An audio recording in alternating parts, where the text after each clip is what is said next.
Good morning, students. Today I am going to give my lecture for plus one political science.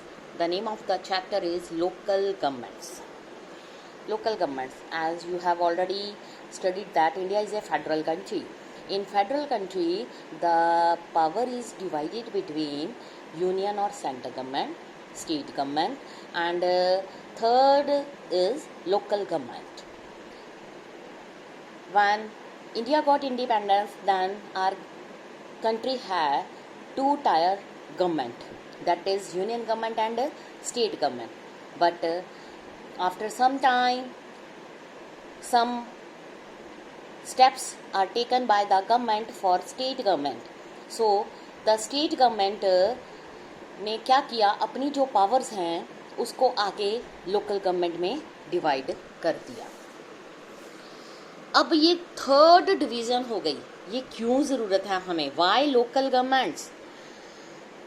इसमें ये बताया गया गीता राठौर, ठीक है, वो एक विलेज को बिलोंग करती थी, जमोनिया तलब ग्राम पंचायत, सीहोर डिस्ट्रिक्ट, मध्य प्रदेश में, ठीक है. तो she was elected sarpanch in 1995 from A reserved seat, ठीक है. लेकिन but in 2000 the village people जो हैं rewarded her for her acclamable work by electing her again, this time from a non-reserved seat. From a housewife, Geeta has given into a leader, ठीक है, leader displaying political farsightedness, ठीक है. She has harnessed the collective energy of her panchayat to renovate water tanks, build a school building, construct village roads, fight against domestic violence and atrocities against women, create environmental awareness and encourage afforestation, water management in her village. ये story एक बताई थी. इसके अलावा एक another story है. There is another story of yet another woman achiever, ठीक है. She was the president sarpanch of gram panchayat of Venginsal village. ये तमिलनाडु में था. इन 1997 तमिलनाडु गवर्नमेंट ने उसको अलॉट की 2 hectares of land to 31 government employees. इससे क्या हुआ, ए पीस ऑफ लैंड जो थी well within the vicinity of this gram panchayat.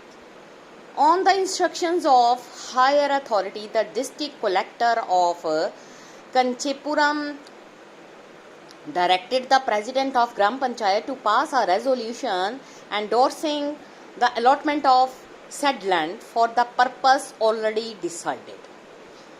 The president gram panchayat refuse कर दिया उन्होंने इस रेजोल्यूशन को, ठीक है. और कलेक्टर ने एक अनदर इशू ऑर्डर कर दिया to acquire the land.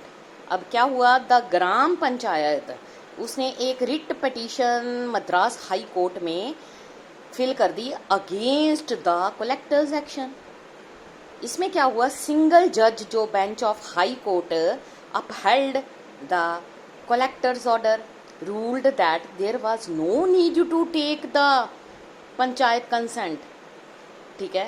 Panchayat appealed to the division bench against the single judge order. In its order, the division bench reversed the order of single judge. The judges held that government order amounted to not only infringement of the powers of the panchayat but a gross violation of constitutional status of their panchayats, ठीक है. ये जो दोनों stories हैं ये not isolated incident,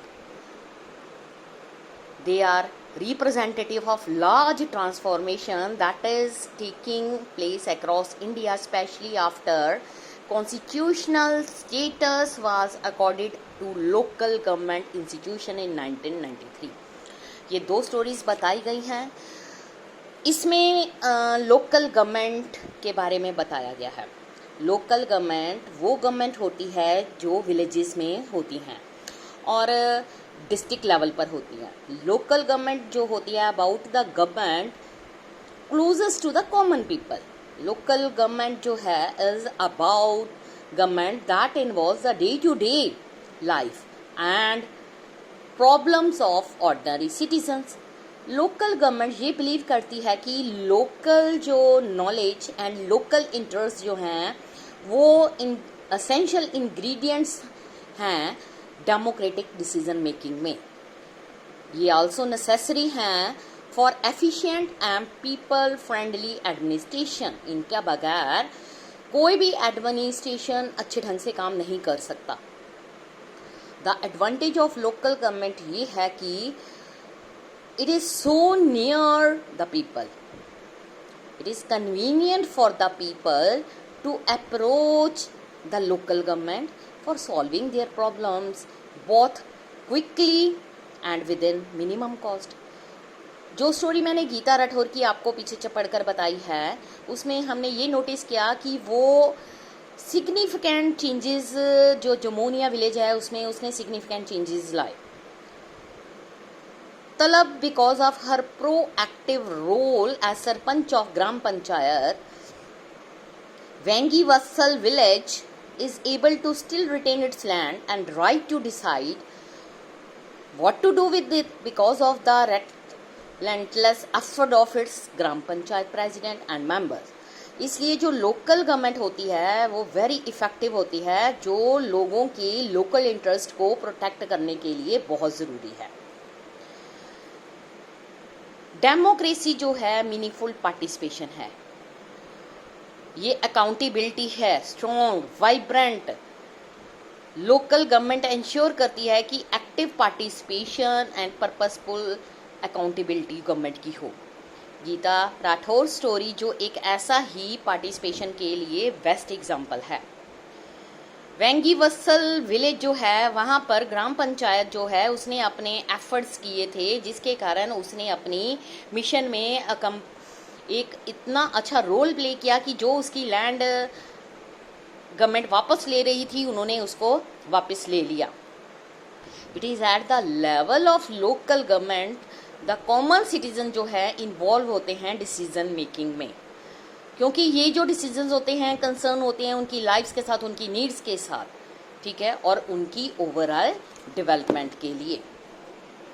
इसलिए ये necessary है कि इन अ डेमोक्रेटिक कंट्री टास्क जो होते हैं वो लोकल पीपल के लिए गवर्नमेंट अच्छे ढंग से परफॉर्म करे। वो कुछ हाथों में लिमिट होकर नहीं रहने चाहिए, एक्सक्यूज मी।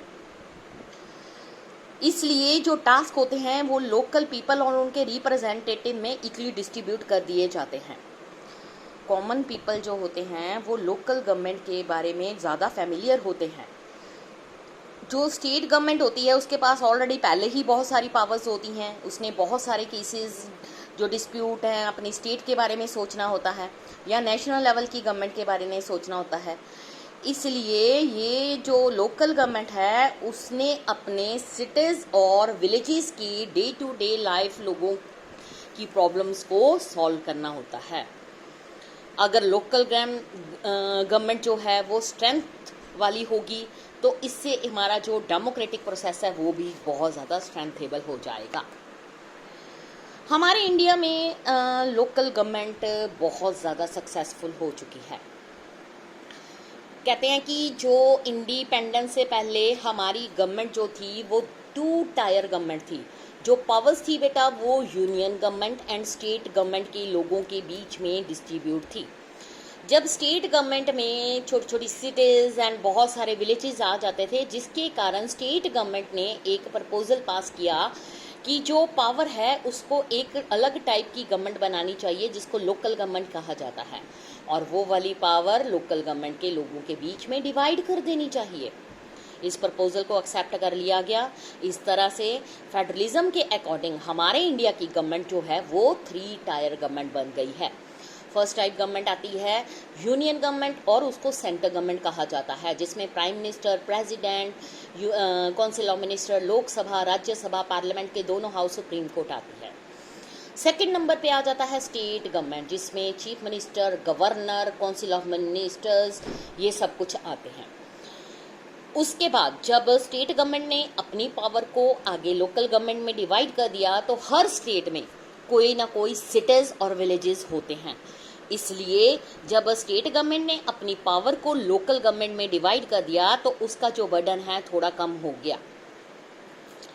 इसमें आ जाता है कि जो लोकल गवर्नमेंट है उसमें सिटीज़ में आ जाते हैं म्यूनिसिपल कॉरपोरेशंस, मेयर वगैरह, और वार्ड्स के लिए काउंसलर होते हैं। इसी तरह से विलेजेस में जो है वो पंचायत समिति, सरपंच चुने जाते हैं।